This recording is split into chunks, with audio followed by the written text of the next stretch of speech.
Bonsoir, bonsoir, bonsoir à tous et à toutes. Bienvenue sur la page de Bertie le Kamite,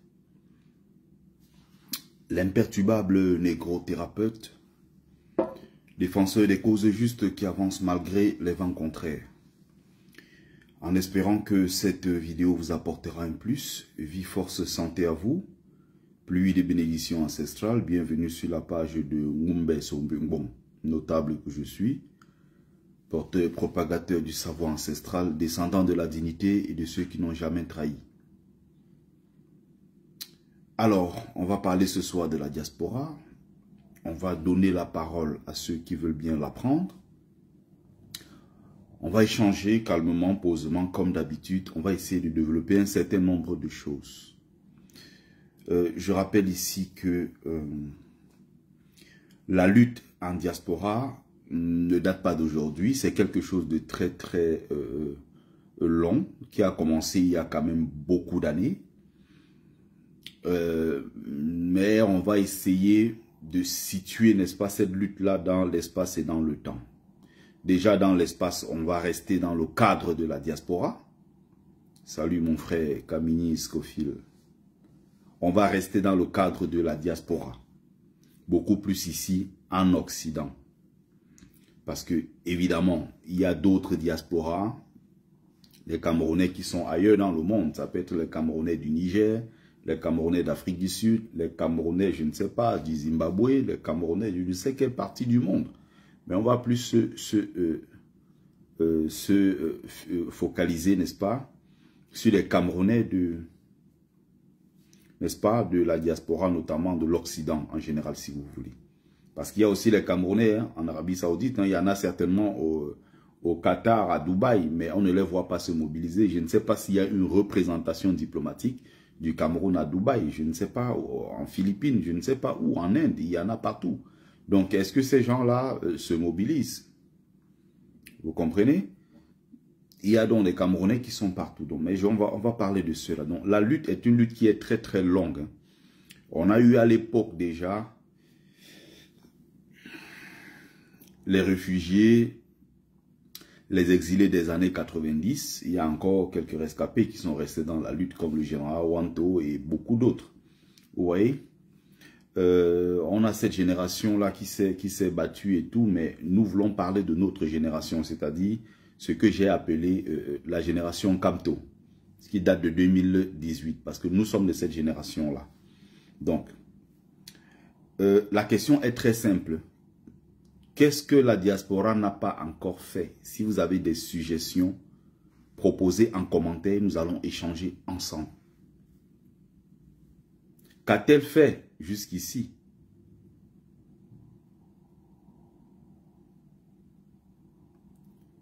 Qu'y a-t-il encore à faire? Que reste-t-il à faire?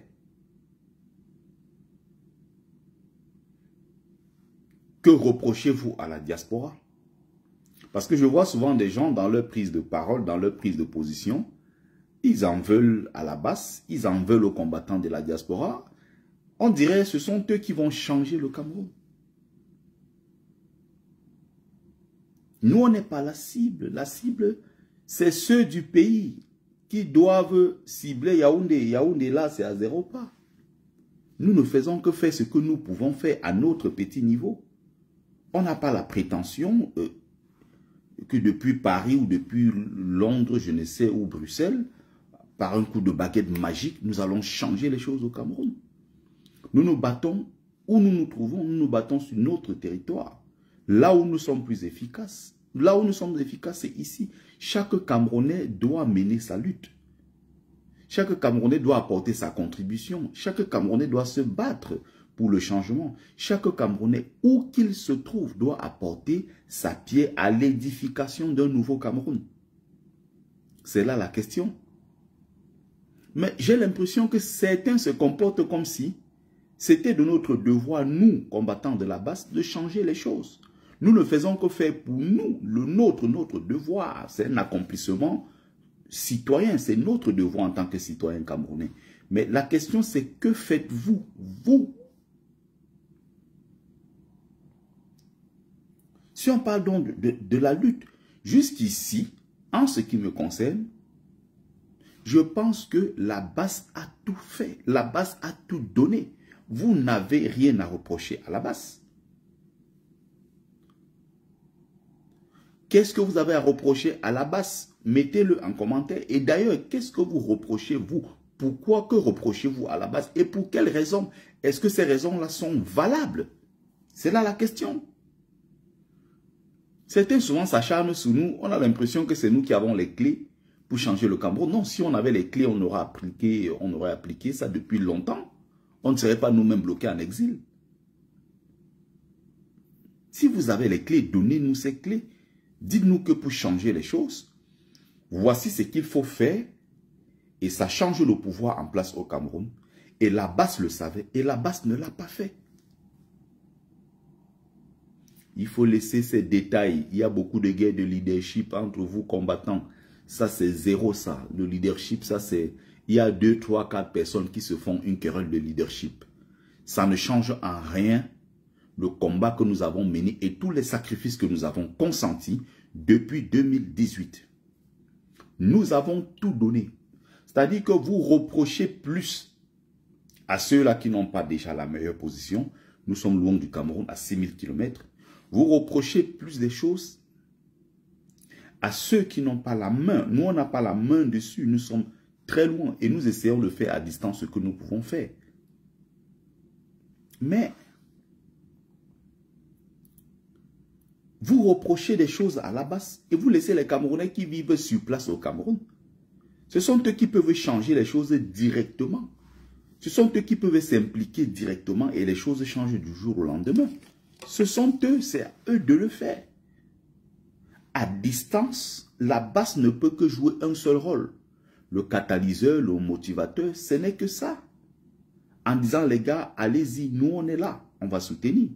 Si on dit aujourd'hui que la diaspora camerounaise, pour telle initiative, je parle ici bien de la diaspora camerounaise, pour une initiative citoyenne et non une initiative d'un parti politique. Parce que si c'est l'initiative d'un parti politique, ça va créer des divisions. Et même si c'était même l'initiative d'un parti politique qui serait le MRC, si on dit aujourd'hui que pour la situation du Cameroun, là, demain matin, on a besoin de 5 milliards, même 10 milliards, ça va sortir. Ce n'est pas l'argent qui manque, ce n'est pas ça le problème. Si on dit initiative maintenant citoyenne, nationale, collective, sans tenir compte des chapelles politiques et autres, si on dit que les Camerounais se mobilisent, quand les Camerounais veulent le faire, ils peuvent le faire. On a vu ici pour le cas des militaires, à une époque ici où c'était vraiment chaud. C'était très très chaud dans les années 2013, 14 jusqu'à 14, 15 comme ça, avec l'affaire de Boko Haram, à l'extrême nord, et même d'ailleurs dans la grande partie du Grand Nord du Cameroun, dans une bonne partie du Grand Nord. On avait demandé l'effort.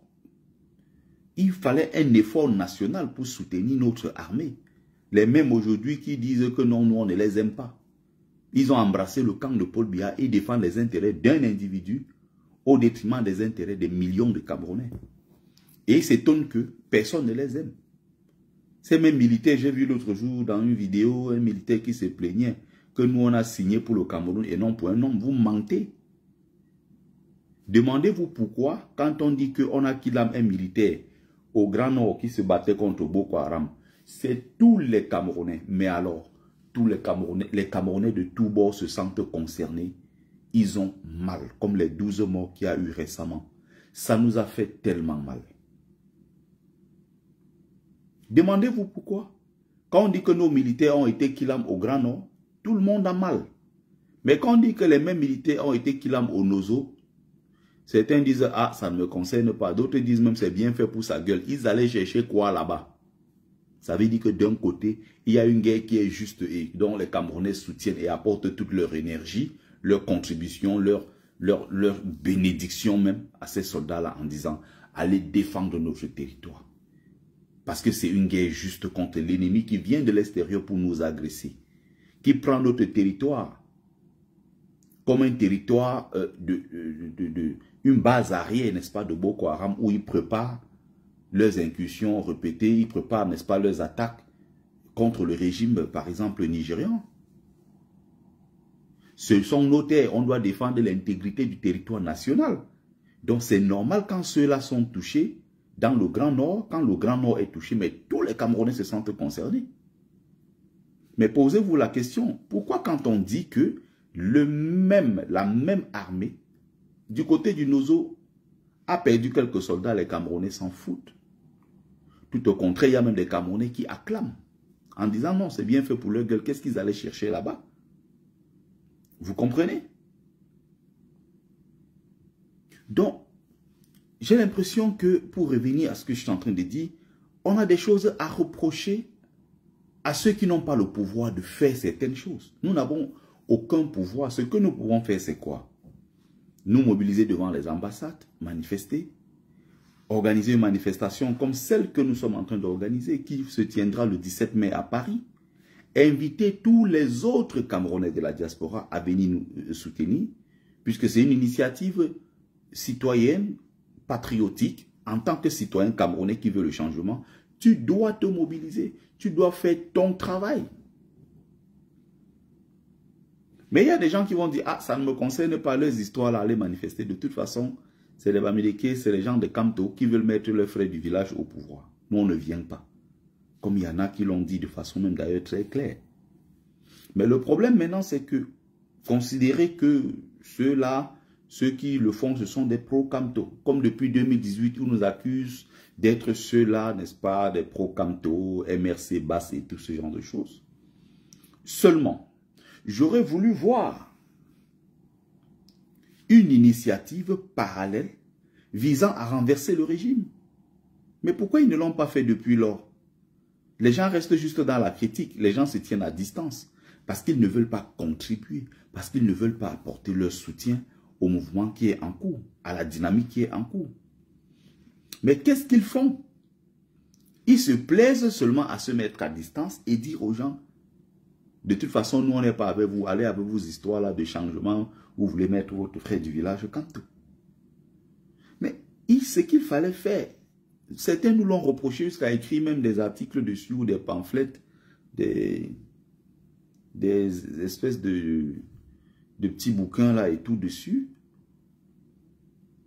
un fascicule, parce que je n'appellerai pas ça livre évidemment. Il y a un ici, Daniel Essissima,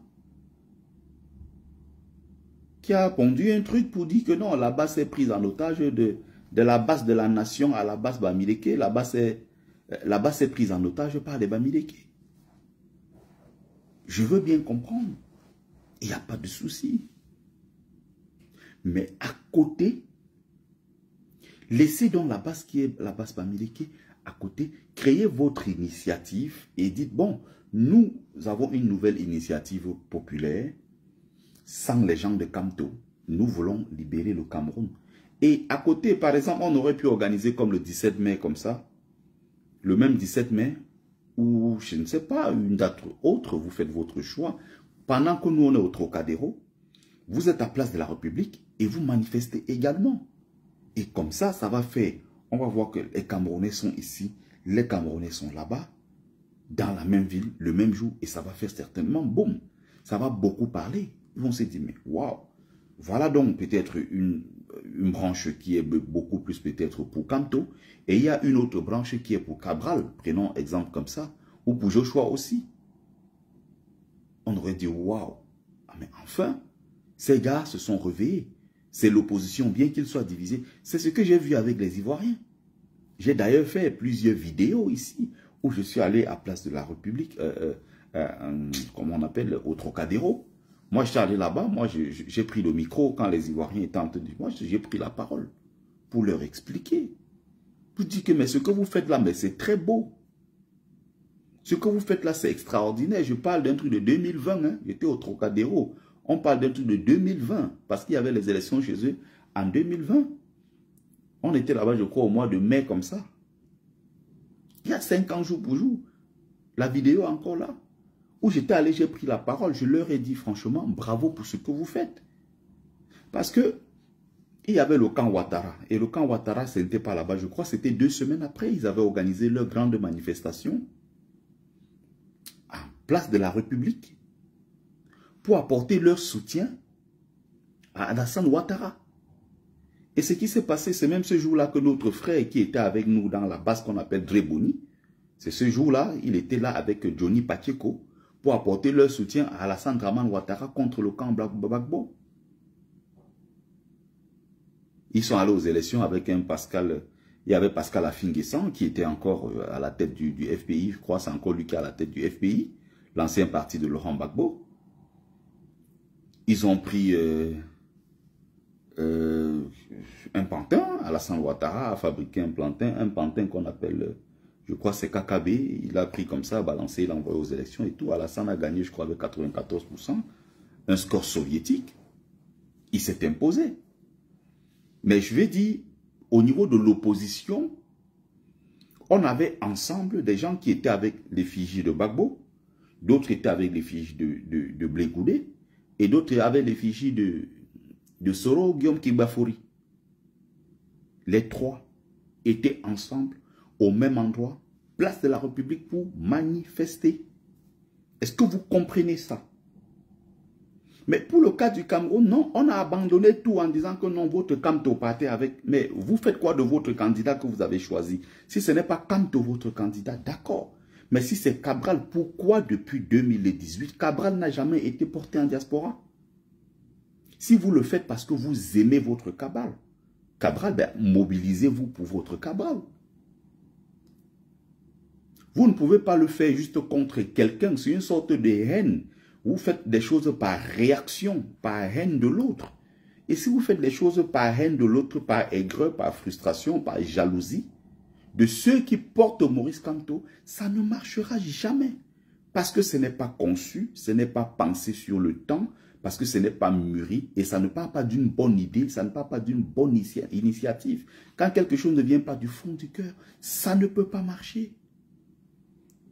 Quand on est réactionniste, on fait les choses parce qu'on a vu l'autre faire et on veut faire le contraire pour prouver à celui-là qu'on peut faire mieux que lui. Ça ne marchera jamais. Je vais vous prendre un exemple banal. En pays bamileke, c'est sur des siècles qu'il y a eu la pérennisation de l'art culinaire bamileke. Quand vous voyez, on te dit qu'il y a le Condré.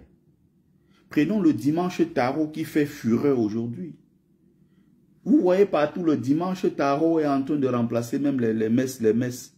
Quelqu'un n'a même plus le temps de la messe maintenant. On te dit que le dimanche taro, à partir de 11 h le dimanche, ça mange, ça boit, ça danse jusqu'à 22 h.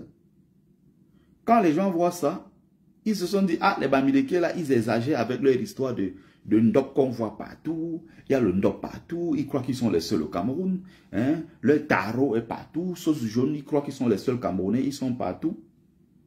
À côté, ils ont déjà tout tenté pour faire le dimanche Sanga. Dimanche Ekok. Ou c'est dimanche quoi, Sansel. Ça ne marche pas. Parce qu'on fait les choses sur la base, sur les réactions, sur les nerfs, sur des frustrations. Ce n'est pas pensé. Ce n'est pas conçu. Donc, quand tu vois le Ndop aujourd'hui qui sort, le Ndop est célébré partout dans le monde entier. Non, ce n'est pas le fruit du travail d'un jour. Non, c'est sur 50 ans, c'est sur 60 ans.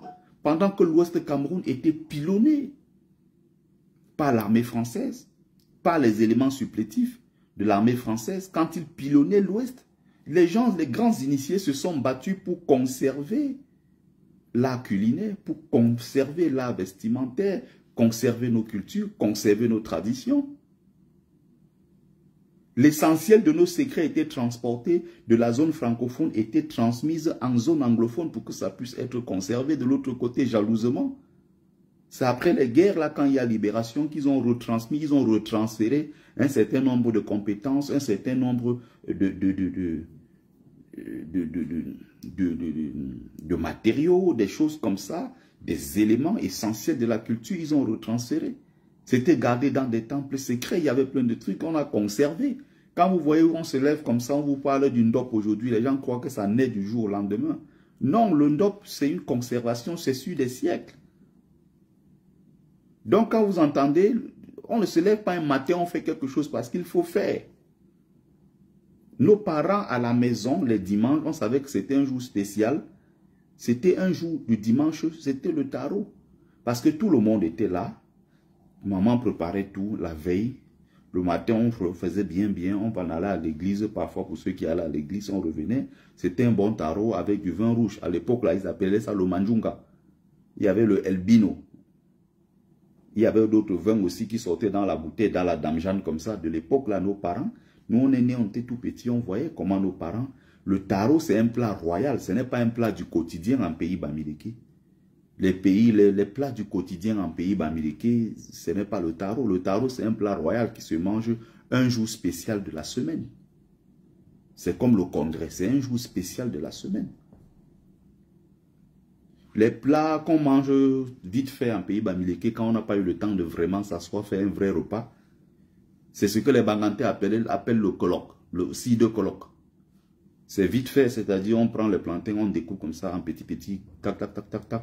On met un peu l'eau là, on cuisine et tout. Ça, c'est un plat, c'est vite fait ça. Les gens se sont assis, ils ont pensé, ils ont conçu cela pendant des décennies et des décennies.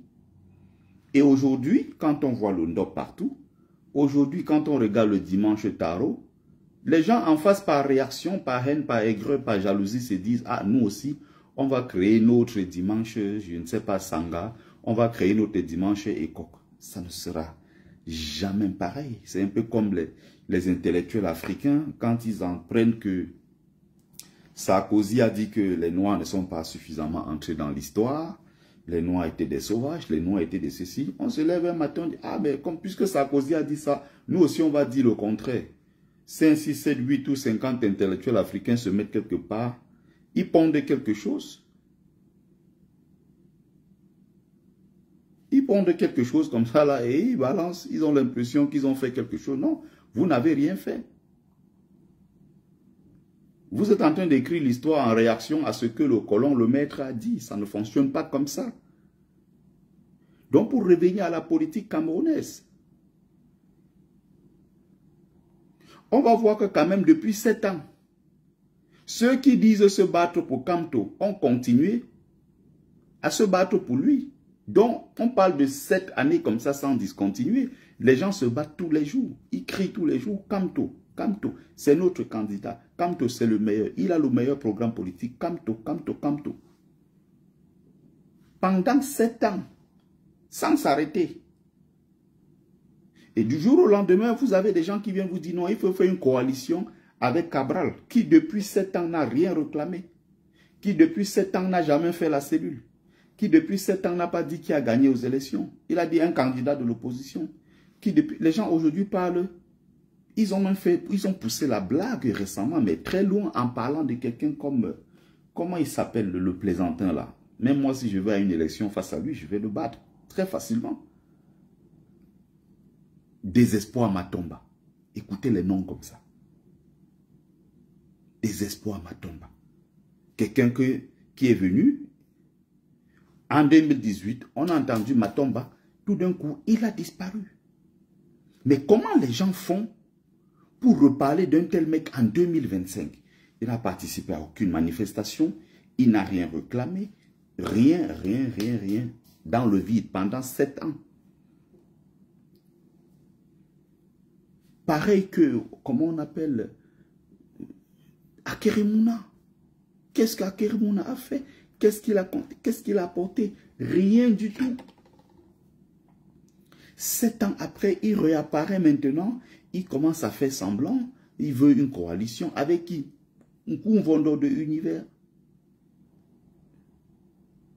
Le même incompétent, le même mec sans carrière, sans charisme, il ne respire rien du tout, il ne dégage rien du tout, ce mec.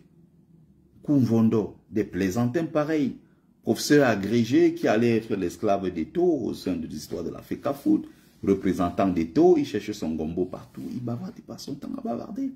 Il vient sur les plateaux télé impressionner les gens avec son affaire de « je suis professeur ». Professeur de quoi? Professeur de quoi? Donc, à un moment, quand vous reprochez des choses aux gens, si tu as par exemple un père qui gagnait 20 millions de francs tous les mois et qui avait donc, avec ces 20 millions, on sait qu'il est capable de t'envoyer dans les meilleures universités du monde. Mais il ne l'a pas fait. Il t'a laissé traîner au quartier où maximum tu as obtenu un BEPC. Il t'a laissé traîner au quartier. Alors qu'il pouvait faire mieux que cela. Te booster, te booster, te booster. Payer les meilleures universités du monde pour que tu puisses avoir une bonne éducation, une bonne formation. Et peut-être demain, apporter plus, apporter ta contribution. Le père ne l'a pas fait. Tu as beaucoup de choses à reprocher à ce père-là. Quand un autre père qui n'avait lui aussi rien du tout, qui se battait avec le peu de moyens qu'il avait. Même si tu veux faire des reproches à ce père-là, tu seras moins indulgent parce que tu te dis, le père n'avait pas les moyens pour m'envoyer à la Sorbonne ou je ne sais pas, à Harvard et autres. Mais avec l'autre père qui en avait, qui était suffisamment riche. Je prends un exemple tout banal comme ça pour qu'on se comprenne. Ceux qui vivent par exemple au Cameroun, leur devoir, puisque au quotidien ce sont eux qui subissent la misère, l'insécurité, les coupures des néos, ce sont eux qui subissent au quotidien le mépris de la police, de la gendarmerie, les bavures policières, l'incivisme avec les taximans, les babanas, les motomans et tout ce genre de choses. L'insécurité, il est 19 h, tu rentres dans ton quartier, tu as peur, en pleine journée, on agresse les gens et tout ça. Qui subit ça au quotidien? L'électricité que tu payes, tu n'as pas, il y a des coupures tous les jours, on te dit quand même qu'il faut que tu payes l'entretien compteur, tu payes l'eau, le robinet, ça coule, avec l'eau sale coule de ce robinet, les gens meurent dans des forages, les gens n'arrivent pas à se nourrir, les gens n'arrivent pas à scolariser leurs enfants, et toutes ces choses-là, ce sont les Camerounais qui vivent sur place, qui le ressentent, et dont légitimement, ce sont eux qui doivent être, n'est-ce pas, plus révoltés que les autres. Ça s'impose comme une évidence. Ce sont eux qui doivent se lever, pas ceux qui vivent en diaspora. Aujourd'hui, ils sont là, dit là-bas, ça fait quoi? Non, ça fait 7 ans que nous faisons ce qu'on... On pouvait même laisser dire qu'on ne fait même plus rien, on reste comme ça, on observe seulement, parce que nous, on a déjà fait ce qu'on a à faire. Et tout ce qui se passe maintenant là, c'est juste les prolongations. On sait qu'on a déjà fait l'essentiel. Si en 7 ans, quelqu'un n'a pas pris une fois par an seulement, une seule fois par an, tu regardes une de nos vidéos par an, multiplié par 7, c'est-à-dire en 7 ans, tu auras regardé cette vidéo. Si les 7 vidéos ne t'ont pas suffisamment sensibilisé pour que tu prennes conscience, en plus de ce que tu vis déjà dans ton quotidien, si ça ne t'a pas poussé à aller prendre ta carte pour voter, pour mettre hors d'état de nuit RDPC. Mais c'est que c'est toi le problème, ce n'est pas la base. La base a fait son travail. La base a donné ce qu'elle pouvait donner. Je ne comprends pas pourquoi le milliardaire 47 pose ta question. Je suis là, je réponds à toutes vos questions. Si j'ai d'ailleurs réponse à vos questions. Il faut qu'on se comprenne, il ne faut pas que les gens se comportent comme si c'était notre travail. On était embauchés, on était genre dans un CDI où il faut que la base se batte tous les jours pour le changement. Non. Nous, on fait ce qu'on a à faire. C'est tout. On ne peut pas faire plus. Nous, on fait ce qu'on a à faire. C'est aussi simple que cela. La base ne peut pas faire plus. La base ne peut que faire ce qu'elle peut faire. On ne peut pas plus.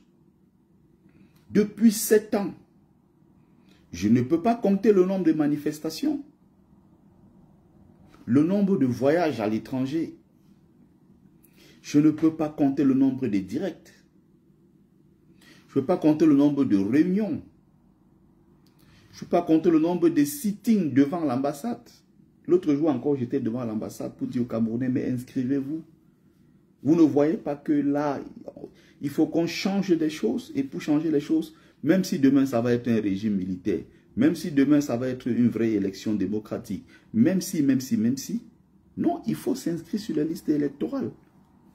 C'est un devoir citoyen, il faut l'accomplir. Certains disent que non, ça ne va pas se passer par les urnes. Oui, même si ça ne se passe pas par les urnes. Nous nous sommes engagés à nous inscrire, à voter, à surveiller et à défendre le vote, s'il le faut. Alors, ce qui nous reste à faire, c'est quoi? C'est faire ce qui est à notre niveau. En tant que citoyen, accomplir ce devoir-là en espérant que demain, nous allons renverser ces gens-là par les urnes. Ça veut dire quoi? En allant voter, nous avons besoin des souches qui prouvent que nous avons gagné dans les urnes. Et à partir de cette victoire-là maintenant, on va déclencher un autre niveau de combat. Il ne faut pas croire que le président Maurice Kamto est bête. Non, non, non, non. Il ne faut pas croire qu'on n'a pas le plan B, qu'on n'a pas le plan C, qu'on n'a pas le plan D et autres. Jusqu'à WZ. Non, il y a des plans, il y a des cerveaux autour du président Maurice Kamto qui travaillent avec lui H24. Attention. En plus de Kamto lui-même, qui est d'une intelligence hors norme, il sait ce qu'il fait, il sait exactement là où il nous amène. Il n'y a pas de doute là-dessus. Ça ne fait l'ombre d'aucun doute qu'il maîtrise ce système. Il est en train de l'ébranler progressivement. Regardez comment il met en difficulté Éric Soussé de Délécam. Regardez comment il met en difficulté le système. Des inscriptions sur les listes électorales, il y a 3 millions de personnes de plus. Ces 3 millions-là, c'est d'abord pour l'opposition et donc Kamto. Tous ceux qui s'inscrivent ici en diaspora, là, c'est pour Kamto, ce n'est pas pour 2 personnes. Quand vous voyez, vous vous inscrivez, les gens vous demandent, mais vous savez, les gens là, quand ils vous posent la question, mais ils font un peu semblant là, mais vous avez 37 ans, 40 ans déjà. Mais pourquoi c'est cette fois-ci que vous vous inscrivez? Qu'est-ce qui vous a motivé? Il dit que non, c'est Kamto qui a tout changé. Nous, on vient comme ça voter Kamto. Donc, il faut une fois que tu sois sûr dans ta tête que nous, on ne vient pas faire semblant. C'est pour Kamto, ce n'est pas pour Paul Biya. Le système a merdé depuis 43 ans. Nous, on vote là parce qu'on veut le mettre hors d'état de nuit. Et donc, eux, maintenant, ils ont des petits trucs là, ils cochent à côté. Tu crois qu'ils blaguent? Non. Tous ces gens qui viennent s'inscrire, les nouveaux inscrits là, on sait pourquoi ils s'inscrivent. 90% des nouveaux inscrits sont favorables à l'élection de Maurice Kamto. Ils sont favorables à l'élection de Maurice Kamto. Ils vont voter Maurice Kamto le moment venu. Vous voyez? Donc c'est pour ça qu'ils disent que mais pourquoi c'est aujourd'hui? Pourquoi pas avant?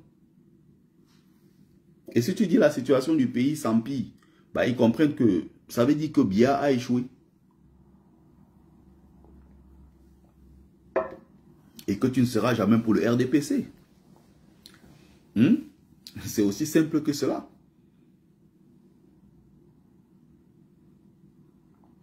Comment surveiller le vote si l'administration territoriale interdit les rassemblements? L'administration territoriale ne saurait interdire des rassemblements un jour de vote. S'ils le font, ça veut dire qu'ils sont déjà dans l'illégalité. Ils n'ont pas respecté les règles en la matière parce que tout ça est inscrit dans le code électoral, dans le code, dans le, comment ils appellent ça, la procédure du respect des élections et tout le reste. C'est inscrit à l'intérieur de façon très claire.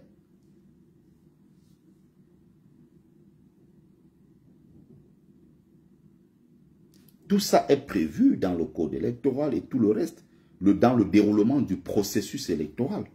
Tout ça est clarifié à l'intérieur. S'ils disent qu'il y a interdiction, s'ils considèrent que 3, 4, 5 personnes sont quelque part, on dit attroupement, bah, c'est aux Camerounais qui vivent au Cameroun de prendre leur destin. La preuve, si nous faisons n'importe quel miracle, ça ne marchera pas forcément au Cameroun. Nous, ici, on a pris les ambassades simultanément. En France, en Allemagne, ça, ils ont tenté aux États-Unis. En Belgique, ça n'a pas seulement marché. Ailleurs aussi. Mais ça a réussi pour la France et pour l'Allemagne. On s'est battu.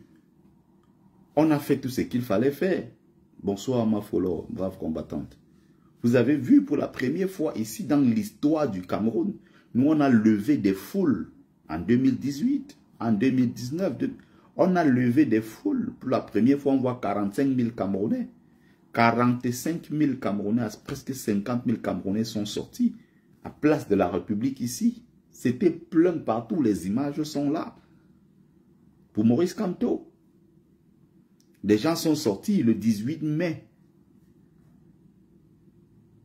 Le 18 mai 2019, les gens se sont battus.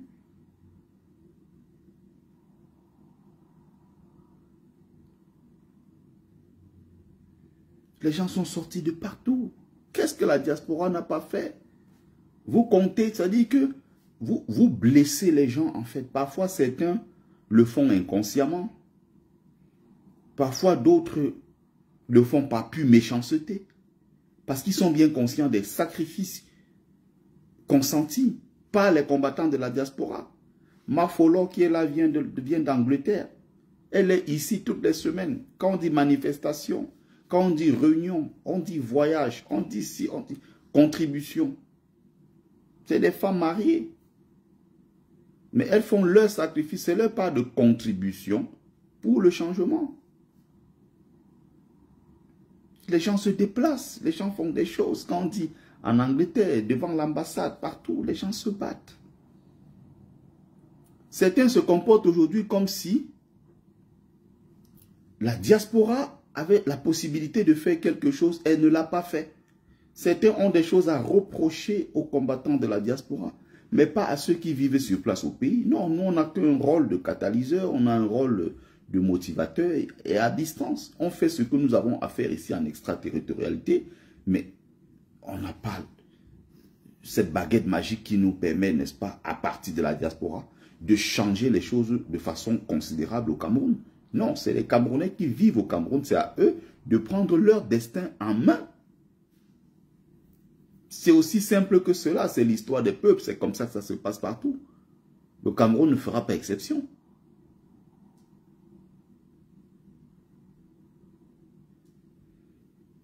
Il est possible de gagner le RDPC même dans ces conditions. Du moment où il n'y aura pas de fraude, du moment où on va surveiller nos votes, du moment où on va d'abord s'inscrire, on va voter, on va surveiller, et on va le défendre. Il n'y aura pas possibilité de faire ce qui s'est passé en 2018. 2018 ne sera jamais 2025. Et si tente les mêmes choses, le peuple camerounais sortira massivement, prendra son destin en main. Ils le savent. J'ai dit bien, je m'arrête ici au RDPC, je ne m'arrête pas sur la personne de Biya. Non, Biya peut faire ce qu'il a à faire. C'est-à-dire que Biya peut continuer son vol. C'est comme vous voulez. Hein. Biya, en tant que personne, ce n'est pas lui qui nous intéresse. C'est ce système de fraude, cette machine de fraude qu'on appelle le RDPC. Il va falloir les mettre hors d'état de nuit. Ça peut être Biya candidat, ça peut être quelqu'un d'autre candidat. Mais toujours est-il qu'il va falloir se battre pour que les choses changent. Il va falloir se battre. Mais si les Camerounais pensent que non, c'est demain, bon, on va laisser faire les choses et demain, quand ça marchera, on va dire, bon, c'est la base qui n'avait pas fait son travail. Non, on aura tout fait.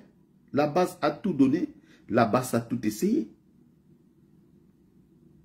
La base a tout essayé.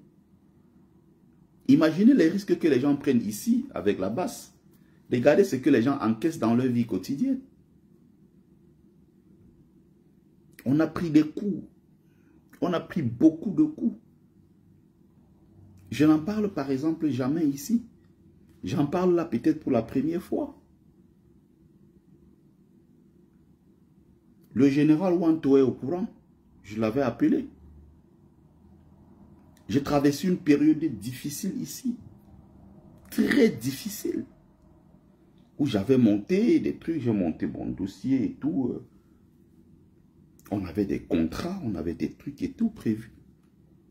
Les Jeux Olympiques à Paris. On avait des contrats avec des sommes, des trucs où je voyais déjà que merde, le jeton va tomber. J'avais des trucs que j'avais prévus. Malheureusement, ça tombe au moment où je dois renouveler ma carte professionnelle. Je suis agent de sécurité incendie, donc je suis formé pour défendre les personnes et les biens, pour protéger les personnes et les biens. Ah! Qui était au courant de ça? de tout ce que j'ai subi, de tout ce que j'ai vécu, ce que j'ai subi ici, là, dans ma chair, où je restais ici, comme ça, à la maison. J'ai dit, mais je voyais comment du jour au lendemain, toute ma vie basculait. Renouvellement de carte pro. Impossible. Je perds mon travail. Je perds ma carte pro. Ça veut dire que derrière ça, je ne peux plus jamais travailler. Je ne peux pas travailler dans le domaine de la sécurité. Je n'ai plus de revenus. Je perds mon travail. Je perds mon appartement. Je perds tout. Je n'ai plus rien. Je me retrouve dans une situation comme ça. À cause de tous ces trucs du combat. Et tous ces sacrifices et toutes ces choses. Et depuis longtemps, j'avais des signaux. J'étais déjà signalé. Je ne veux pas rentrer dans certains détails où je suis arrivé un jour, comme ça, on a sorti toute ma vie, on a mis devant moi. On dit, c'est vous ici? J'ai dit oui. Ah, c'est vous? J'ai dit oui. Oui, c'est bien moi, mais voilà, je me bats pour mon pays. Je veux que les choses changent. Mon dossier est sur la table. Quand je suis arrivé à l'ambassade du Cameroun pour mon problème de passeport, il y a le monsieur là qui était à l'époque ici consul général, Eno Tabeng. Ils ont leur liste là devant eux, là, des gens qui sont interdits. Ils commencent à fouiller. J'ai dit, nous n'avons pas besoin de fouiller. Moi, c'est Sikadi Bertrand. Je suis combattant de la base. Je suis l'un des leaders de la base, donc je ne me cache pas. Mes actions sont publiques. Ce sont des actions qui sont connues. C'est ça la continentaise.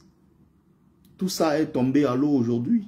Le projet avec mon livre Folie et calvaire des migrants, l'enfant d'autrui s'est battu, laver les assiettes dans les restaurants, faire du nettoyage et tout pour produire ce beau livre. Le moment de marcher, le moment d'aller faire la promotion du livre, le livre est bloqué. Le projet tombe à l'eau. Je prenais mon vol dans les semaines qui suivaient pour le Maroc avec une équipe de tournage de toutes ces choses-là et tout. Qui me paye ça aujourd'hui? Qui me rembourse ça? Tout l'argent investi, tout ce que j'ai perdu.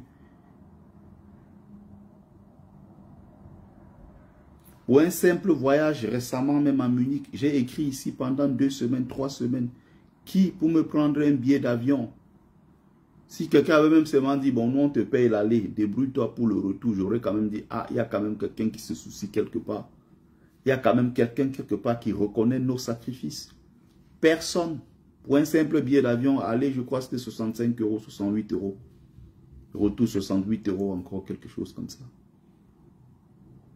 Moins de 200 €. Ils sont venus donner des leçons ici. Pourquoi on n'est pas allé à Munich? Blablabla. Pourquoi on n'est pas ceci? J'ai dit bien, ce n'est pas une affaire de 2 jours. Ça fait 7 ans. Il y a des commentaires là. Parfois, quand nous on fait des lives, on reconnaît des profils. Il y a des profils qui me suivent ici. Je sais que minimum, c'est 7 ans. Minimum, ça veut dire depuis le début de cette résistance. Il y a certains qui me suivent même avant même la résistance. Je connais tous ces profils. Imagine quand tu fais le live comme nous faisons là, depuis beaucoup d'années. Même là où je suis en train de parler, au moment où je parle, les profils que je connais par cœur. Le grand Denzel, c'est des gens qui me suivent depuis longtemps. Jimmy Solange, depuis longtemps. Tafo Jordan, depuis longtemps.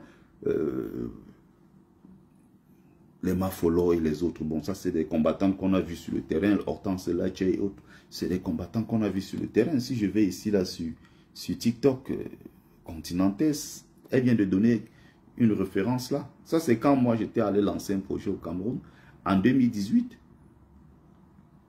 Tout ça est mort. Tout ça est dans l'eau. Si je vais regarder juste les profils ici, c'est que sur TikTok, il y a beaucoup de nouveaux profils. Les gens qui nous connaissent à peine ou bien qui apprennent, voilà, qui arrivent dans le combat par là-bas. Mais si je vais rester sur Facebook, mais tous ces profils, je connais par cœur. Donc, ils sont là, ils sont des témoins. Ils ont vu tous ces sacrifices, tout ce qu'on a fait depuis 7 ans. Et les gens ne peuvent pas se plaindre de la base comme si la base n'avait pas fait son travail. La base a fait son travail. Nous, on a fait ce qu'on pouvait faire. Ce qui était à notre niveau.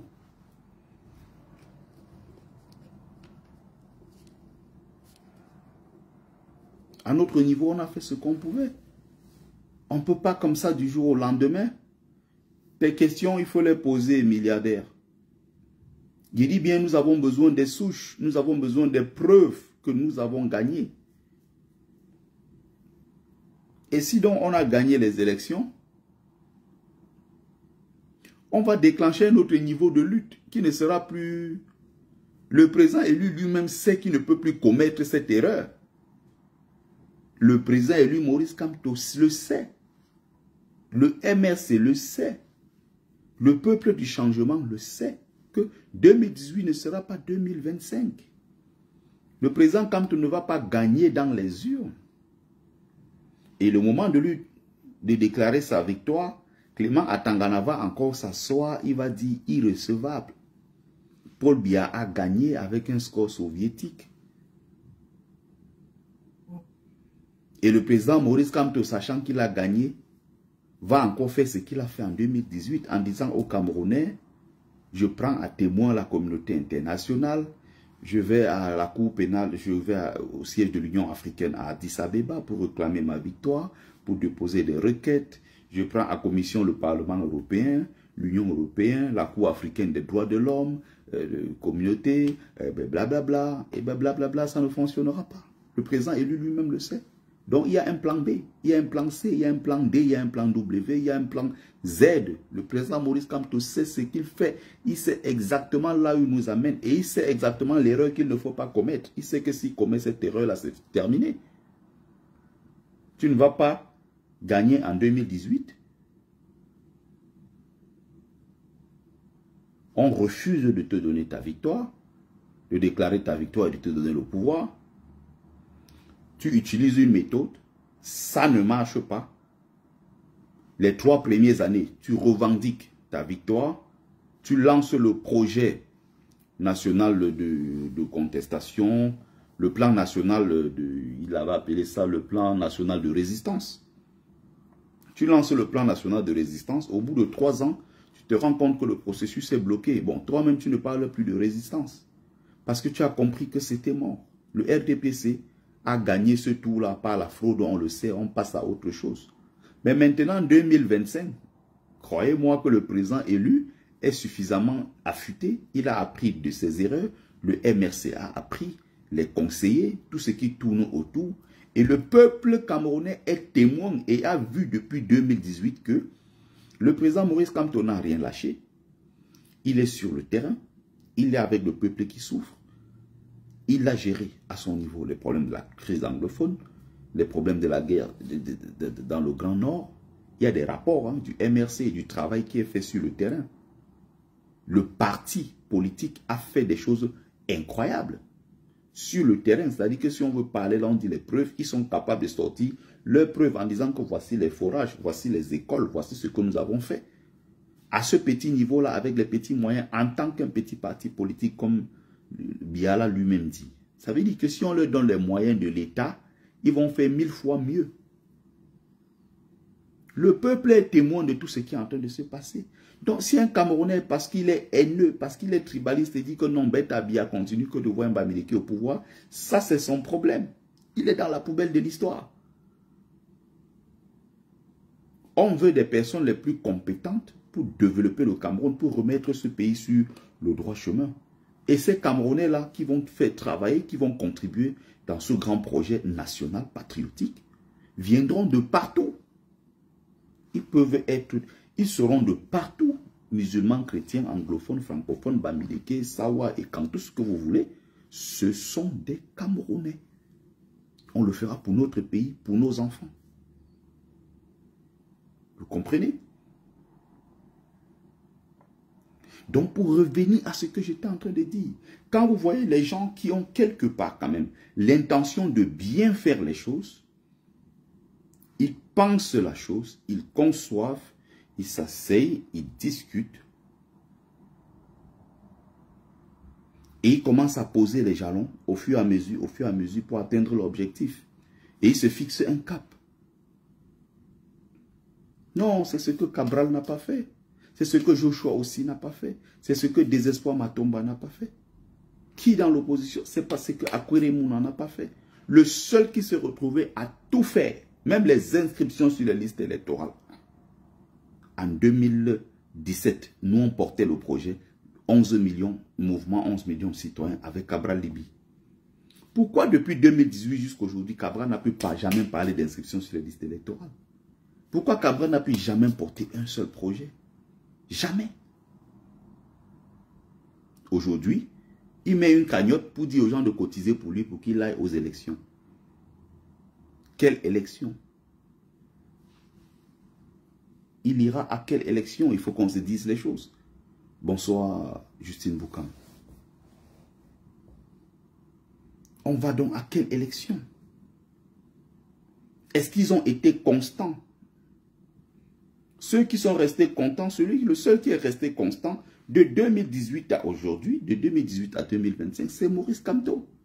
Donc si tu prends ta voix, tu peux la donner à quelqu'un d'autre parce que tu es haineux, parce que tu es porté par la haine, le tribalisme, les rancœurs, les greux et tout ce qui va avec ça, c'est ton problème.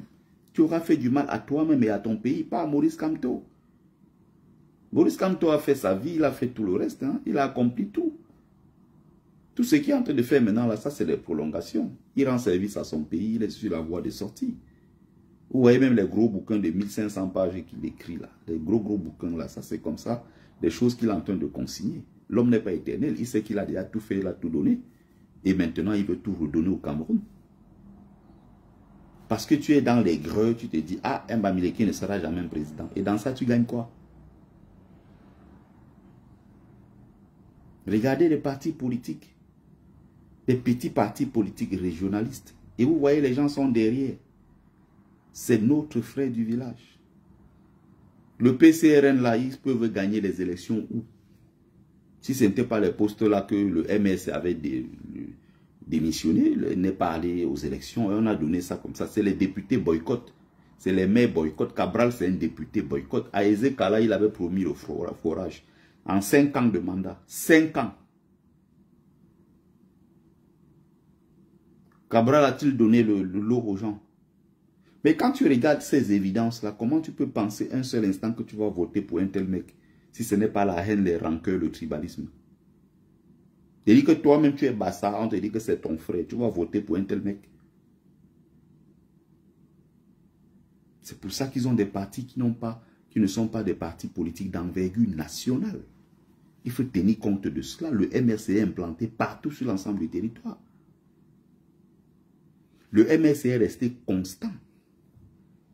Maurice Kamto est resté constant.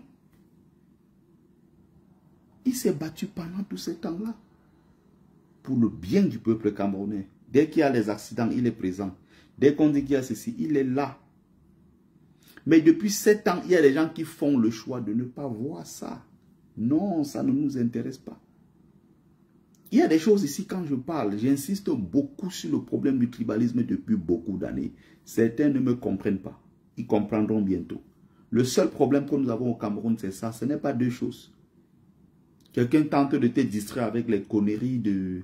Il y a 2 tribus au Cameroun. Ceux qui mangent, ceux qui ne mangent pas. C'est une pure bêtise, une chimère, c'est une fumisterie qui ne dit même pas son nom. Ça n'a aucun sens. C'est des paroles comme ça, somnifères, qui n'ont aucun sens, aucune épaisseur, aucune pertinence. Il y a le camp de ceux qui mangent et le camp de ceux qui ne mangent pas. Quelle bêtise les gens racontent.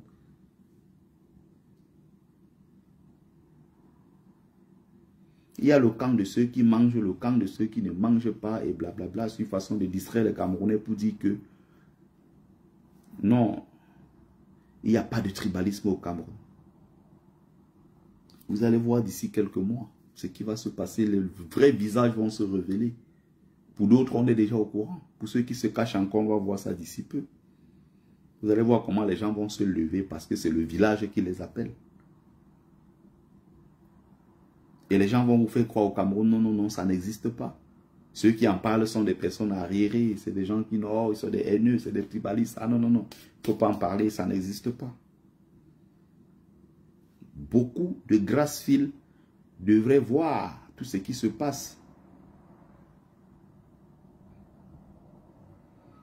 Prendre conscience de ce qui se passe et être prêt à agir le moment venu.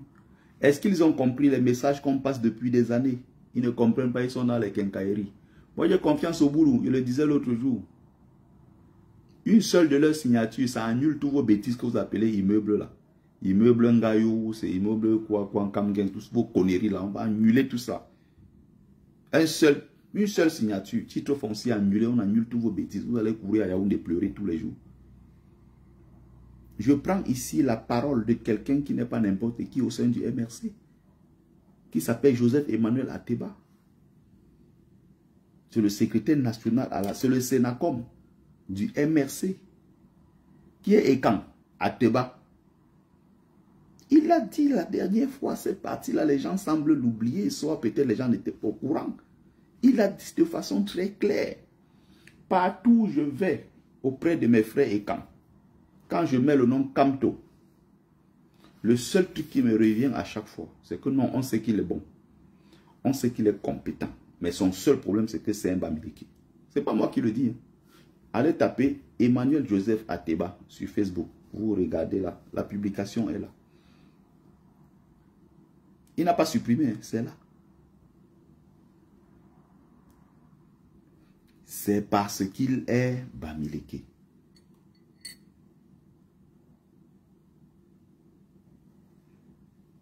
Excusez-moi. Sélection deux objets de la même forme.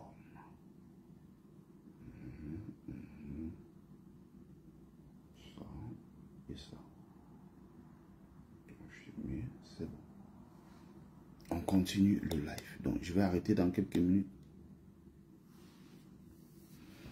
Je vous ai dit que je ne peux pas prendre les gens comme ça au sérieux. Jackpot, quelqu'un dit qu'il est militant du MSC, c'est son parti politique. Et il s'appelle Jackpot. Je crois que qui peut te prendre au sérieux? On s'appelle Jackpot. On est militant d'un parti politique, on s'appelle Jackpot. Militant d'un parti politique s'appelle Ateba Joseph. Militant d'un parti s'appelle, je ne sais plus, Kamgen André. Militant d'un parti politique. Tu es militant d'un parti politique qui est un parti politique légal. Donc, ce n'est pas de la tricherie. Donc, militant d'un parti politique, tu es militant comme beaucoup de gens sont militants au sein du MRC. Ils vont au Cameroun, ils font leur business, ils retournent ici, ils n'ont de problème avec personne parce que c'est normal d'être militant d'un parti politique. Tu es militant d'un parti politique, tu t'appelles Jackpot. La blague. Vous vous prenez vraiment au sérieux? Qui peut vous prendre au sérieux avec ce genre de comportement? Quelqu'un qui est par exemple un activiste, qui pose des actes dangereux, un activiste qui est dans des positions très fortes, offensives, et même dans des opérations coup de poing contre le régime de Paul Biya, certains ont fait le choix de rester derrière des faux profils. On peut les comprendre parce que ceux-là, leur rôle qu'ils jouent est un rôle clé, important, et c'est dangereux. Il y aura des représailles, forcément, il y aura des conséquences à assumer derrière. Mais tu es militant d'un parti politique légal, tu n'as rien à voir avec quelqu'un, tu peux te cacher derrière un faux profil, tu t'appelles Jackpot. Et tous les jours qu'on parle du MRC, quand on parle, tu viens parler du MRC. Tu es une honte pour le MRC. Tu es une grosse honte. Un militant ne devrait jamais se cacher. Même sur les réseaux sociaux, vous êtes incapable d'afficher vos visages. Vous êtes incapable d'assumer vos noms. Vous réclamez du MRC. Vous êtes sérieux? Bon, c'était une parenthèse. Ne reviens plus dire ça ici, Jackpot, parce que je te remarque déjà sur mon TikTok. Ça fait 3-4 fois que tu reviens ici et tu dis les mêmes choses. La prochaine fois, tu seras viré comme les autres. C'est aussi simple que cela. Quand on a le minimum de dignité, on ne se met pas derrière un faux profil pour parler.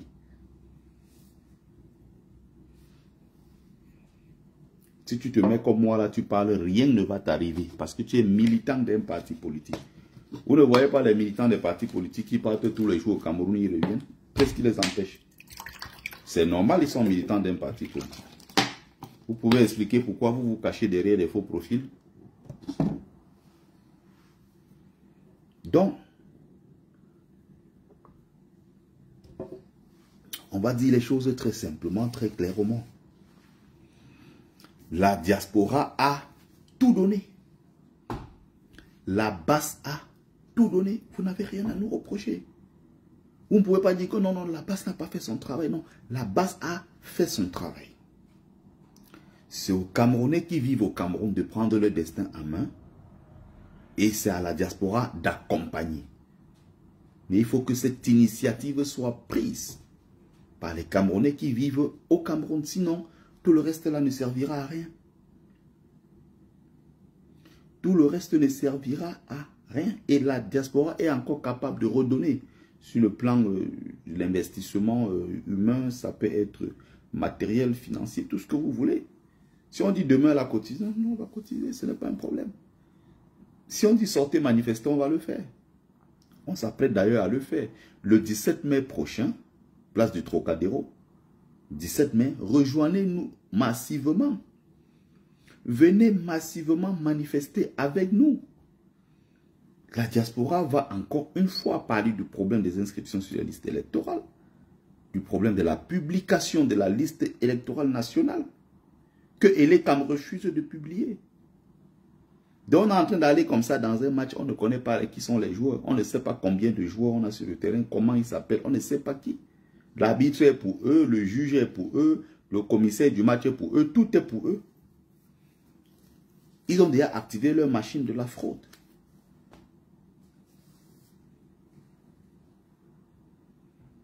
Donc arrêtez de faire semblant avec vos bêtises. C'est pour ça que je ne perds pas mon temps.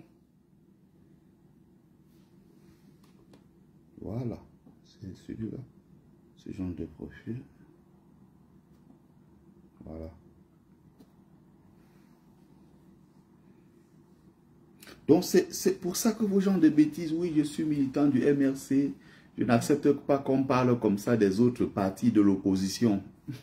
Ça fait rigoler ça.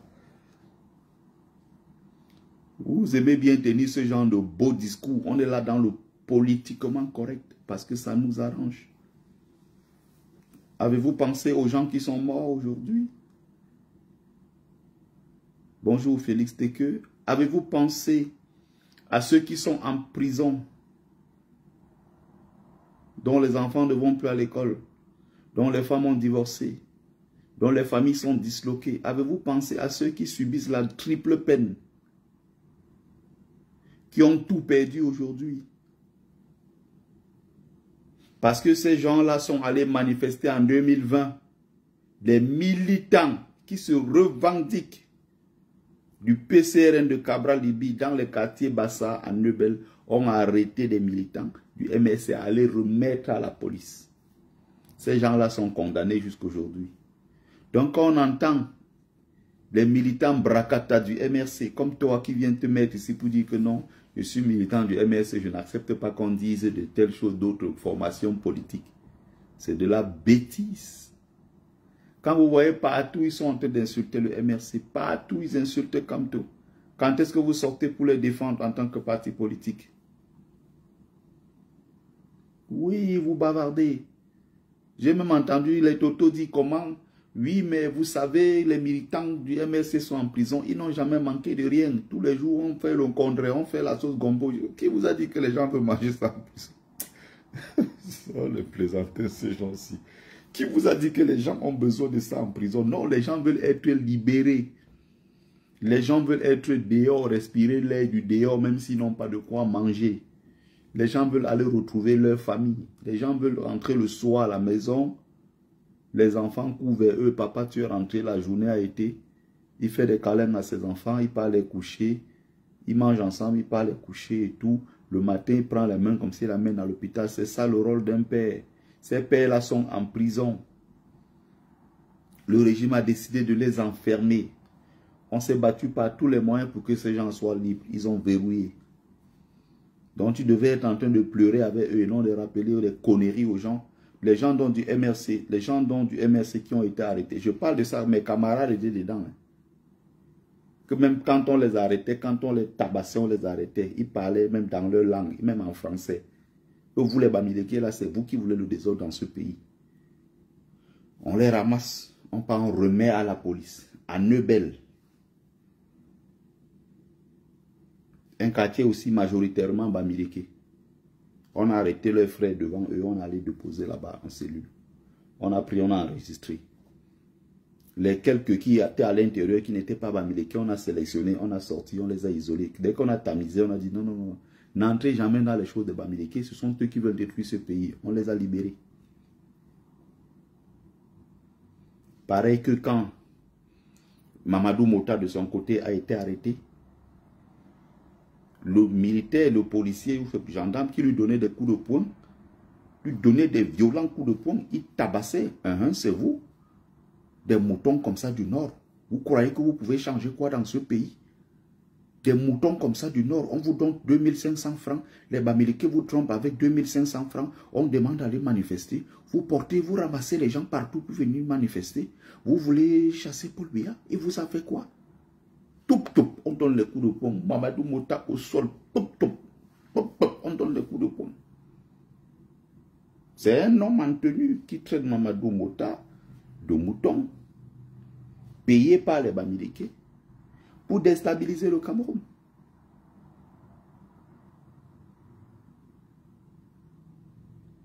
Vous voulez faire croire aux gens que non, cette réalité-là n'existe pas. Ceux qui parlent de ça sont des jupitériens. C'est vous le problème si vous ne savez pas nommer les choses. Je ne suis pas en train d'inventer, parce que quand nous on parle sur la base des documents. Hein. Si les gens discutent, nous on les sort. Hein. Ce n'est pas moi qui parle.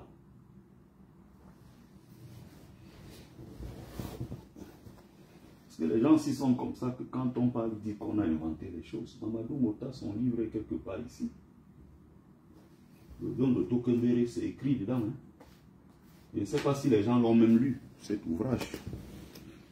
Je ne sais pas si vous l'avez lu. C'est un ouvrage qu'il fallait aussi acheter pour encourager Mamadou Mota à 20 €.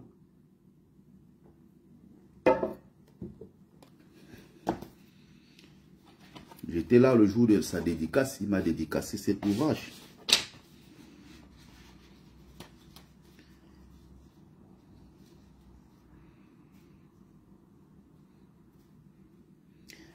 Alors,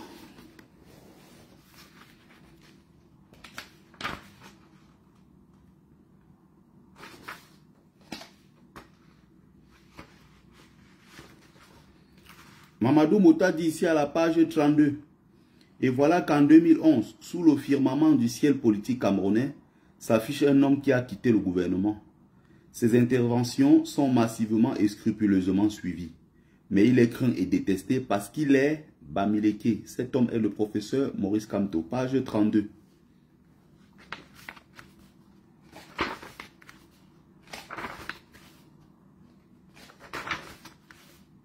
Les gens qui n'ont jamais lu un livre de... Ils n'ont même jamais lu un article de 10 feuilles, 10 pages. Quand nous on parle, ils viennent s'asseoir pour bavarder dans les oreilles des gens. Page 48, Mamadou Mota dit ceci. Ce n'est pas moi qui invente. Hein. Une fois dans le véhicule de la police, ce sont les injures qui pleuvent. Vous les Bamileke, vous voulez gâter le pays. On vous donne 1500 francs et vous marchez. Vous n'avez pas honte. On va vous montrer aujourd'hui que le système, ce n'est pas vous. Ça fait deux exemples. Hein. Je peux poursuivre comme ça. Il y en a à profusion dans le livre. Ce qui subit à Kondengui et tout ça. Il y a beaucoup de choses à l'intérieur. Ce sont les gens de notre armée, les éléments de la soi-disant de la sécurité nationale qui sont payés avec notre argent, avec l'argent du contribuable qui tient ce genre de propos. Vous voyez très bien que je n'ai rien inventé.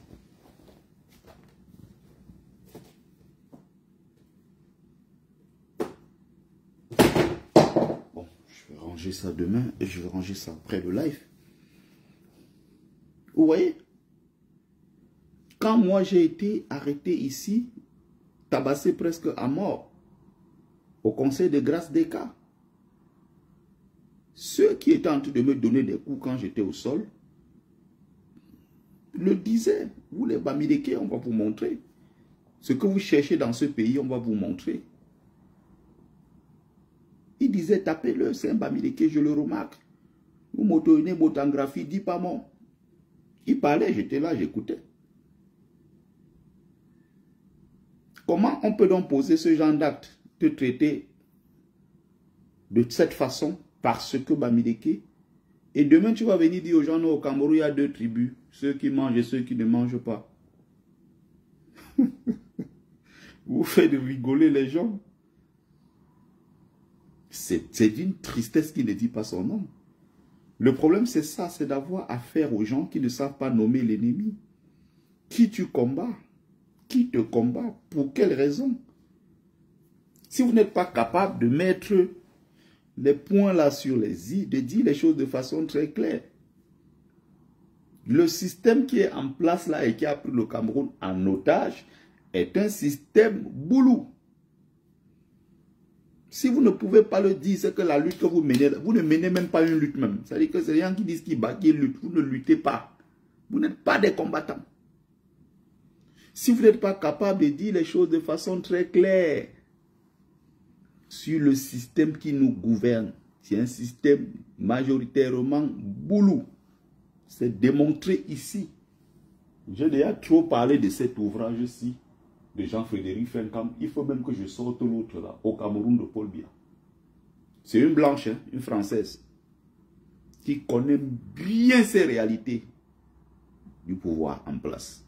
Et qui l'a si bien détaillé dans un ouvrage ici, là, qu'on appelle, le titre, c'est Au Cameroun de Paul Biya. Mais quand vous lisez l'ouvrage, mais c'est renversant. C'est renversant. Comment Biya nomme les gens? S'il prend même un Bamileke, fait semblant, il met au Sénat comme Niat, le suppléant immédiat est quelqu'un soit du centre, soit du sud, soit quelqu'un de l'aire culturelle Fambeti Boulou et qui contrôle et remonte les informations à la hiérarchie. Tu verras au sein de l'armée, on peut te prendre un Bamileke, là, on met général, vous contrôlez le matériel là.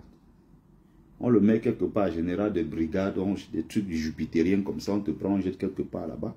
Et même à ce poste-là, ton suppléant immédiat, c'est un boulot qui te contrôle et qui remonte les informations en temps et en heure. Vous voyez les colonels Bamileke dans l'armée, ils ont les armes, il n'y a pas de munitions dedans. Personne ne peut approcher Paul Biya. Ça parle beaucoup, il n'y a pas de couilles en bas, il n'y a rien du tout, c'est vide, c'est le vide sidéral. Les gens que vous voyez qui vous sortent des bras et tout ce truc-là, non, non, non, non, non. Non, non, non, non, c'est zéro tout le reste. Ils ne servent à rien. Ils n'ont pas de couilles, ils ne peuvent pas s'exprimer, ils ne peuvent pas dire ce qu'ils pensent, ils ne sont rien et ils ne représentent rien du tout. Ça ne pèse pas. La peur les a envahis. Ils n'ont pas de couilles, ces hommes Bamileke. Sur aucun plan, sur le plan même du business, ils ne répondent de nulle part. Nulle part. Il fallait voir comment la panique s'est emparée ici, à un moment quand le professeur Patrice Ngana avait sorti l'histoire de chacun son boulot. Mais c'était... Et nous-mêmes, nous l'avons dénoncé. Nous avons dit que non, ce n'était pas normal. Il fallait voir quand on disait que non, les Bamileke, là, ceux qui ont quitté l'armée, vous avez quitté l'armée, vous avez des armes, vous avez des caches d'armes quelque part. Vous êtes où? Rassemblons-nous pour défendre les intérêts de notre peuple. Donnez vos noms, donnez vos trucs et tous vos numéros, vos repères et tout le reste, on se rassemble. On ne va pas laisser qu'on tue notre peuple quand nous sommes debout et on peut être capable de défendre nos intérêts. Tous les Bamileke se sont reculés. Tous les Bamileke se sont reculés. Quoi? Nganang a dit quoi?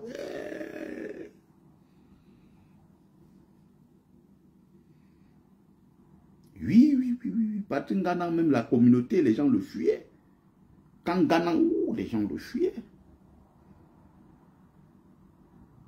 Mais quand vous regardez les autres peuples, comment ils réagissent au Cameroun, c'est pas pareil. Ils ont une culture de l'affrontement, de parler, de cette liberté de ton, de parler en regardant les gens droit dans les yeux, dire ce qu'ils pensent sans avoir peur de quoi que ce soit. Quand le Bamileke veut parler,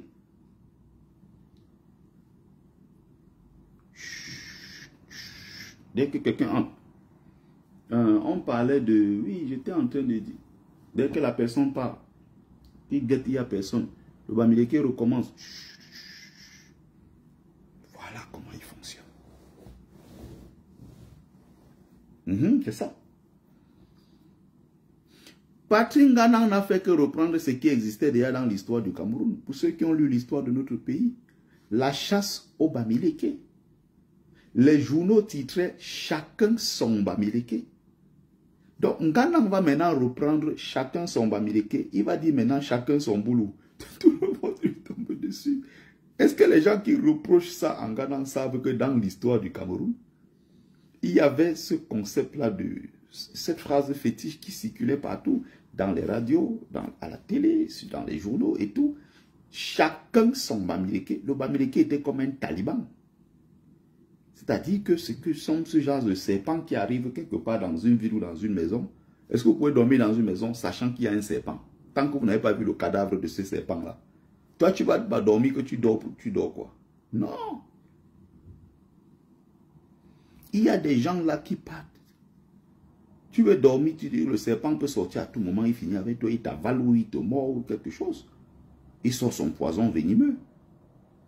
Son venin là, dangereux là et tout, ça finit avec toi. Non, non, non, les gens se sont dit attention. Donc on disait que les gens sont en train de fuir le maquis à l'ouest. Les Bamileke progressivement sont en train d'arriver à Douala, à Sangbelima, à Mbalmayo, partout. Les Bamileke sont en train d'arriver. Il y avait des journaux qui titraient chacun son Bamileke. Ils étaient recherchés sur l'ensemble du territoire comme des pestiférés, comme des dangereux talibans. C'est pour ça quand vous voyez l'ignorant et le cancre qu'on appelait Polerin Kenye, ce Tchang-là qui fuyait ses origines, qui se présentait comme Douala. Comme d'ailleurs dans l'histoire, on a parlé, on a présenté un autre comme étant Abel Kinge, alors qu'il s'appelle Abel Kenye. Il est Tchang. Oui, oui, oui, quand il sort l'histoire des talibans, les Bamileke, les gens du MLC, c'est quoi, là, c'est comme des talibans et tout. L'autre est venu avec une histoire de Tontina, les zélotes. Meyon est venu avec l'histoire des zélotes Tontina. Dans l'histoire du Cameroun, il y a chacun son boulot et chacun son Bamileke. Ghana a retourné cette histoire, c'était devenu une affaire, mais même sa propre communauté l'a fui. Sa communauté l'a fui, l'a rejeté. Vous avez vu récemment quand Elimi Lobé est arrivé ici, vous avez vu un doigt là reculer? Non. Elimi Lobé est arrivé ici, il a été accueilli en héros, alors que au quotidien, qu'est-ce que Elimi Lobé fait au Cameroun en dehors d'insulter les Bamileke tous les jours sur les plateaux télé? D'instrumentaliser, d'attiser cette haine-là contre le peuple Bamileke. C'est tout ce qu'il fait. Mais il a été encouragé. Il est arrivé ici, il a été accueilli en héros. Vous croyez que les Sawa qui sont allés accueillir à l'aéroport ont pensé un seul instant ce que penseraient les autres, ce que les Bamileke penseront d'eux en disant que mais comment vous allez accueillir quelqu'un comme ça en héros? Alors qu'au quotidien, il insultait les Bamileke. Vous croyez que les Sawa qui sont allés l'accueillir, là, n'ont pas les amis Bamileke dans leur vie? Parfois, ils sont même en couple avec les Bamileke. Ils ont même des enfants avec les Bamileke. Mais on insulte les Bamileke tous les jours sur le plateau télé. Ça ne les regarde pas. Chacun regarde son intérêt, c'est tout. Il se dit, bon, moi, je ne suis pas Bamileke. Si j'ai un mari Bamileke ou des enfants Bamileke, le reste, là, il gère. Moi, je gère ce qui me regarde. C'est comme nos femmes,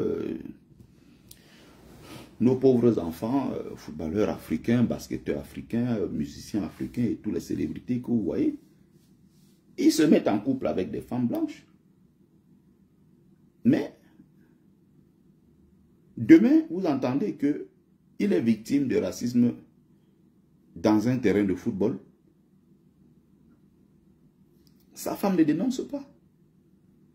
Vous entendez, je ne sais pas, Moussa Mariga a été traité de singe ce soir, mais sa femme a une page Instagram, TikTok, Facebook, où elle montre ses voyages, ses sacs à main, ses voitures, elle fait des sorties avec les enfants. Quand elle passe partout, on dit, ah ça c'est la femme de tel footballeur. On vient faire des photos, elle est contente. Qui ramène l'argent à la maison, c'est son mari. Mais comment ça se fait que ce même mari est traité de singe? Tu as une page publique. Tu n'arrives même pas à mettre non au racisme. Mais au quotidien, tu es nourri par ce même black qui ramène de l'argent à la maison. Voilà comment ça fonctionne. Et beaucoup au Cameroun fonctionnent comme ça avec des Bamileke. Genre, ramène-moi l'argent à la maison, pauvre Toto. Je te donne les enfants, on fait ce qu'on a fait, et puis la nuit, crac, crac, boum, boum. Et puis ça donne ce que ça va donner. Mais quand il s'agit de défendre les intérêts de ma communauté, je défends les intérêts de ma communauté d'abord, en priorité. Peut-être plus tard, on verra. C'est que vous voyez des gens qui sont mariés, ils ont des enfants avec les Bamileke. Ils sont assis quelque part, on est en train de laver les Bamileke rincés, ils ne parlent pas. Soit ils entrent même dans ça, souvent ils accompagnent. Mais quand elle va finir là, elle va s'asseoir dans une maison où c'est le Bamileke qui fait tout. C'est pour ça qu'il est très naïf de dire que le métissage c'est l'avenir du monde. Il n'y a pas d'endroit où on vit pire racisme que dans les couples, parfois dans les couples mixtes. Je vous prends un exemple le plus simple, le pays le plus métissé au monde, c'est le Brésil. En même temps, c'est le pays le plus raciste au monde, le Brésil. Il y a des quartiers au Brésil où les blancs n'entrent, les noirs n'entrent pas. Il y a des villes entières au Brésil où on te dit que ici, c'est comme ça et c'est comme ça. 80% de la population là-bas est noire, métissée, tout ce que vous voulez. Il n'y a aucune chance qu'un noir arrive là-bas au pouvoir, au Brésil. Ça va passer par où? Non, il y a ceux qui contrôlent. C'est un système est tellement violent. Moi, j'ai étudié le Brésil. Faites attention. Ultra violent, le Brésil. Mais c'est les pays les plus métissés. Demandez à Neymar si lui, il est noir. Si un seul jour, Neymar pense dans sa tête qu'il est noir. Non, dans le système de classification au Brésil, Neymar n'est jamais noir. Neymar est considéré comme blanc. Allez poser les questions à tous ces gars-là, si eux-là, ils se sentent noirs. À aucun moment, est-ce que vous avez déjà vu un jour, ils ont défendu la cause noire? Quand vous entendez qu'au Brésil, les noirs ont fait ceci, est-ce que vous les entendez, non? Pas du tout. Les Thiago Silva va lui dire qu'il est noir, il va te dire non, je ne suis pas noir. Est-ce qu'ils se sentent concernés? Quand on parle même de racisme dans les terrains de football et blablabla, vous voyez, ces gens-là, vous voyez, qui se sentent concernés. Quand on a lancé la banane là sur le joueur Dani Alves, il a pris la banane, il a mangé. Ça, c'est du folklore. Ça s'arrête là au niveau du folklore. Dans son quotidien, il ne traîne pas avec des noirs. On l'a accusé de 4-5 chefs d'accusation. De quoi là? Il y a eu 4-5 chefs d'accusation contre lui pour les histoires de viol et tout ça. Toutes ces femmes-là étaient blanches. Il n'y avait pas une seule femme noire parmi. Leur kiff, c'est des blanches. Lui, il se sent blanc dans sa tête. Même s'il peut faire le geste avec la banane et tout, c'est que en fait, ce geste-là, qui est un geste que moi j'apprécie beaucoup, c'est un geste qui lui rappelle tout simplement sa nature en tant que noir, ce qu'il est en tant que noir, mais ce que lui refuse. En fait, ce geste-là vient lui rappeler sa négritude qu'il rejette au quotidien. C'est pour ça que le racisme a ses côtés positifs. Hein? C'est pour ça que j'aime bien certaines phases dans le racisme. Ça me plaît, je m'assois quelque part, je rigole, j'éclate de rire.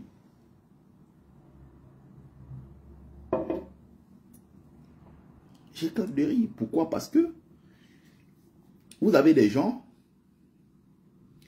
qui se prennent pour des blancs. Vous avez des noirs qui, dans leur tête, pensent qu'ils sont blancs. Ils font tout pour rejeter leur côté noir. Genre, ils font l'effort déjà de ne pas traîner avec des noirs. Ils ne font pas comme des noirs. Ils ne mangent pas avec des noirs. Ils ne se mettent pas en couple avec des noirs. Ils ne font rien, c'est-à-dire que dans leur façon de parler, dans leur attitude, dans tout ça, en fait, ils ne se mélangent pas. En fait, ils ne font pas que ce côté noir-là soit remarqué dans leur façon de parler, dans leur façon de se vêtir, dans leur amitié, dans leur approche, dans leur façon de raisonner, même sur les endroits où ils vont en vacances. Tout ça compte. Quelqu'un va te dire, ah, je préfère mes vacances en Thaïlande, ah, c'est magnifique. Si tu dis les vacances au Sénégal, bah, je sais pas ce que je vais y faire. Perso, ça ne me dit rien du tout. Hein. Ah, ça ne te dit rien du tout. Comme il y a d'autres qui disent, oui, mais je sais que je suis Camerounais. Mais mes origines, je sais que bah, je suis français, mais je sais que mes parents ont une origine camerounaise comme ça, quoi. Et tu vas voir, ils s'appellent Gongan. Donc c'est une immigration récente. Ce n'est même pas le genre que ses parents sont arrivés il y a 70, 60, 80 ans. Non, non, non, non. C'est un enfant né ici. Mais son père est arrivé récemment, il n'y a pas 30 ans, il n'y a pas 25 ans. Il est venu se débrouiller comme tout le monde. Les enfants sont nés ici. Vous les voyez là, quand tu parles du Cameroun, de l'Afrique. Souvent, je suis avec eux, je suis choqué. Ah, mes vacances à Dubaï, c'est un truc incroyable. Hein. Alors, je vous raconte, hein. Je les écoute. Il s'appelle Ngonga. Et quand il veut même prononcer son nom, il veut franciser son nom. Ngongong, je m'appelle le Ngongong. Cette histoire-là me fait éclater de rire en même temps. Et donc, quand vous avez des gens qui jettent des pots de banane comme ça, ne vous plaignez pas forcément. C'est du racisme, on est d'accord. Mais en fait, cet acte-là vient te rappeler ton origine que tu rejettes en fait. Ça te met face à un miroir. Face à ta propre réalité pour te dire, mais non, tiens, tu es noir. Tu ne peux pas le rejeter. Moi, je connais des amis comme ça. On lui a dit, non, non, non, tu es fait pour être dans les milieux des Blancs. Jamais avec des histoires des Noirs. On a même dit que non, tes enfants, tu dois faire tes enfants métis. Ta descendance, tu dois la blanchir. Hein? Il ne faut même pas que tu... Les trucs des Africains, ah non, non, c'est sale. Les milieux africains, on crie beaucoup. Les milieux africains, il y a le Congo-Ça. Comme si les Blancs ne faisaient pas le Congo-Ça. Alors que eux, là, c'est la Coupe du Monde du Congo-Ça. Quand ils font... Voilà comment on éduque les gens. Et donc, j'aime bien ce racisme-là qui vient quand même rappeler un certain nombre de choses. J'aime beaucoup ça. J'aime beaucoup quand il y a un certain Tanguy, un petit égaré là qui s'appelle Tanguy, qui est dans le Front National, qui dit les Africains doivent rentrer en Afrique, c'est juste pas possible, ils sont trop nombreux, ils sont partout, blablabla. Et on lui rappelle, les gens même du Front National lui rappellent que toi-même tu es un nègre comme les autres. Et donc il se fâche. Tu te fâches pourquoi? Tu te fâches pourquoi? Comme on a eu une folle ici dans la résistance à un certain moment, amenée dans la résistance par Serge Anangolo Tofu, Anangouatre, ce fou malade complexé avec un petit kiki comme ça, Anangouatre. Voilà un mec qui a fait débarquer une fille dans la résistance qui s'appelle Stella Kamgen. Bon, je suis désolé, mais je ne veux pas dire qu'elle n'était pas belle, non, c'est une très laide fille. Qui déjà se prend au sérieux, qui croit qu'elle vaut quelque chose dans la vraie vie, elle ne vaut rien. Et une folle comme ça a débarqué dans le combat. Vous avez encore entendu parler d'elle, non? Elle est venue faire le combat porno, quoi. La dame est venue, elle s'est dénudée, retiré ses seins, montré, pendant qu'Anango était de l'autre côté, oui, retire un peu. Ces Africains complexés, c'est quoi? C'est juste des seins. Quand tu vas à la plage, hein, tu vois ça partout. Mais les Africains, ils sont arriérés, c'est des gens, ils n'ont rien compris, c'est des villageois, blablabla. Et elle s'est déshabillée. Un truc comme ça, une folle. Et quelques temps après, elle est partie sur la chaîne là, l'émission sur RMC. C'est une émission que j'écoutais d'ailleurs avec Olivier Truchot et les autres. J'aimais beaucoup RMC à l'époque, j'écoutais beaucoup la radio aussi. Avec, voilà. Oh, celui que... Oh, c'est... J'écoutais beaucoup ces émissions-là. L'ancien rugbyman là. C'est Masoto, c'est Makasoto, là, j'ai oublié son nom là. L'ancien rugbyman là qui présente, il s'appelle Vincent, je ne sais plus, Vincent quelque chose. Celui qui présentait l'émission, moi j'écoutais beaucoup l'émission à l'époque. Il y avait, comment on appelle, l'émission Les Grandes Gueules. Elle a débarqué là-bas, jeune petit quoi, comme on a ramassé comme ça. Voilà, Vincent Moscato, merci. C'est le nom que je cherchais. Vincent Moscato. Il présentait aussi l'émission avec une autre sœur camerounaise. Mais bon, je crois qu'elle est née, grandie ici. C'est aussi une autre complexée. Française dans sa tête jusqu'à la moelle. Donc quand tu rappelles même ses origines, ça l'énerve. Une camerounaise, ancien athlète qu'on appelle Maris Ewandje. Maris Ewandje Epé. C'est une doigt là. Mais les Français prononcent ça, et elle-même, hein, dans l'émission, elle n'arrivait jamais à rappeler aux gens que c'est pas comme ça son nom. On dit Maryse Evan GP. Evan GP. Maryse Ewanje Epé. Voilà. Donc, 11 devant 11, tu connais très bien l'émission. Donc voilà, vous avez des gens comme ça. Une folle, elle allait là-bas dire, elle soutient le message de Arnaud Montebourg, qui est un politique français, qui partageait l'idée selon laquelle, et qui portait même d'ailleurs ce projet en France, pour que les Africains ne transfèrent plus l'argent au pays. C'était la Kamgem, la folle, qui, à l'époque, vivait au Cameroun, bénéficiait des transferts d'argent d'Anango.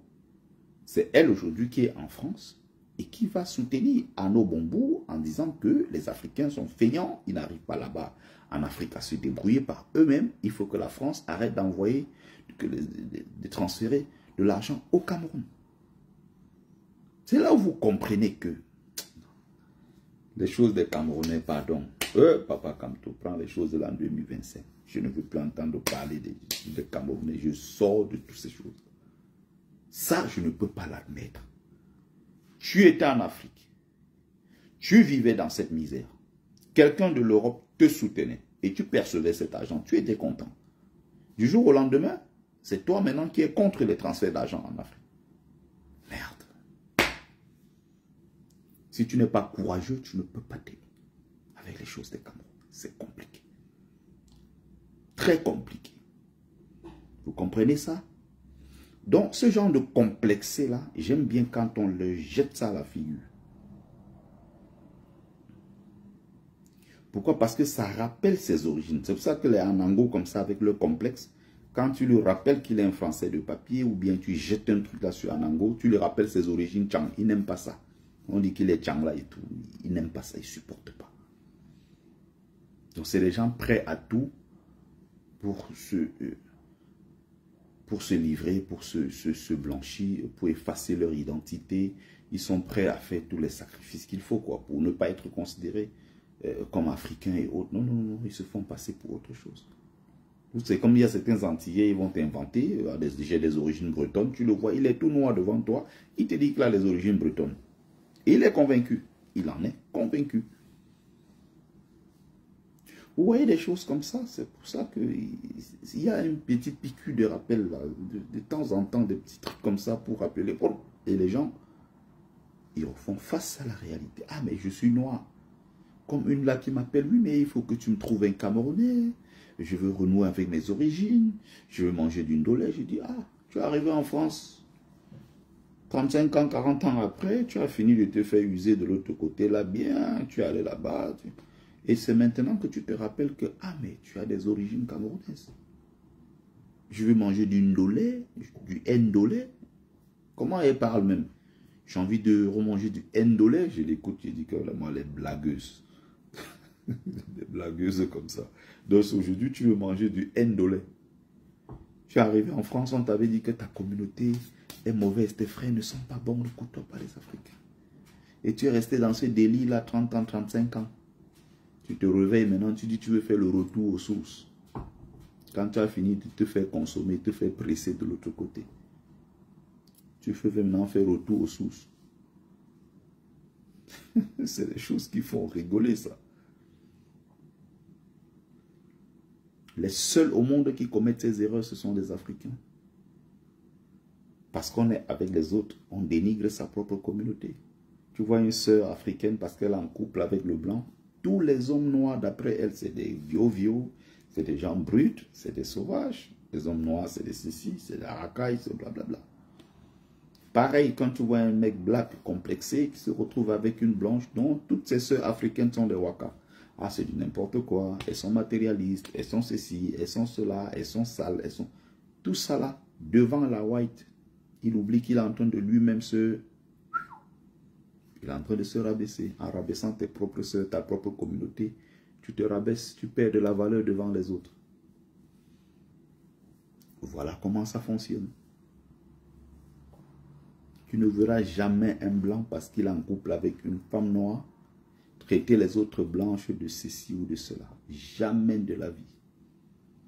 Tu ne verras jamais une blanche parce qu'elle est en couple avec un mec black qui va rejeter un white, parler mal de blanc en disant qu'ils sont ci, ils sont ça. Non, non, non, non. Ils ne commettent pas ces erreurs. C'est nous qui commettons ce genre d'erreurs au quotidien. Bon, je crois que j'ai fait l'essentiel ici. Ouh, 1h35, c'est énorme. Bref, on était dans les prolongations. Je avais déjà dit l'essentiel. Et donc maintenant, je vais arrêter le live. Je crois qu'on a dit l'essentiel ici.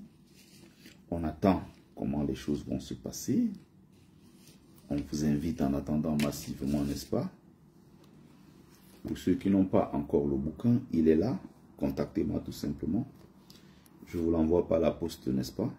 Je sais que beaucoup l'ont déjà, mais encore récemment, j'ai reçu 5 à 6 commandes comme ça. Voilà, des gens qui me disaient, ah, ton livre m'intéresse. Donc la promotion ne meurt jamais. On continue à se battre. On continue à sensibiliser. Donc, merci à ceux qui ont pris le temps de regarder le live. J'espère que vous avez aimé, j'espère que vous avez partagé. C'était Bertie le Kamite, l'imperturbable négro-thérapeute, défenseur des causes justes qui avance malgré les vents contraires.